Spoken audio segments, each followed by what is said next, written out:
Hi, I'm Hippie Dad, and you're watching Cloud X. Today I'm going to be discussing the evolution and history of vaping, as I have become sort of a patriarch of it. I've been involved in it since way back when it first started, pretty much. That's not totally true. I have some friends that would probably disagree, but for the most part, before it became a very mainstream thing, back when it was just like thing in the malls that you would go to like an island and there was some guy blowing vapor in your face. That was like when I started. And so I'm gonna basically go over the evolution, every completely different piece of equipment that came out that I've had over the time, and I guess this video will be a part of a series of videos where I'll discuss everything from the very basics all the way up to being a cloud chaser, which if you already know that, then you probably don't belong here. Or if you just jumped into mechanical mods right away and you want to experience the whole culture without spending the multi-thousands of dollars over the years that some of us have spent, and it's unnecessary for you to go back. Anyway, so enjoy. So this is pretty much how it all started out. I don't really remember the name of the guy, and it's been a long time since I read this story and article, but basically it was invented by a doctor in China. Like I said, I forget his name, otherwise I'd put it here, and there might be a link down below. But, so, originally, yeah, so I guess it's been around for quite a while, but this Chinese doctor figured out how to put it in a small package that was, capable of delivering the right amount of vapor, because we reached the time in the evolution of electronics where we have very high drain batteries like we use in our cell phones and other portable electronics, so we get a large amount of power in a small package. Oh, here we go. My some of the batteries for my remote control aircraft, they're all lithium polymer, which is they're all high drain multi-cell batteries, the same stuff that we use in our e-cigs.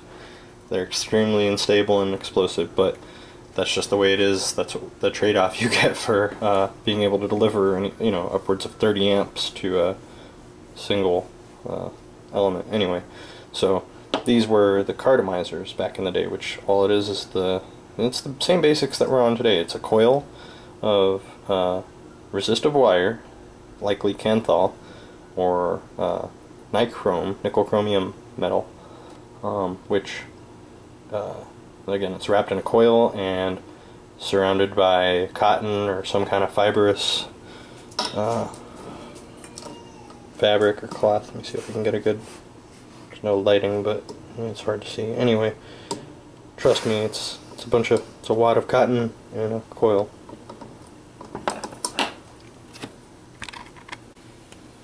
So these were either attached to a small battery that looked like a cigarette, which would be activated by pulling air through a switch.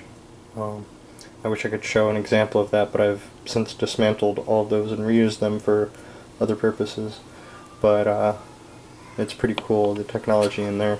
But anyway, so then eventually we moved on to the next evolution. These became known as the Ego. This was one of the biggest steps in electronic cigarettes that really helped us move on to what we now have as a subculture, of like hobbyist vapors, as we are.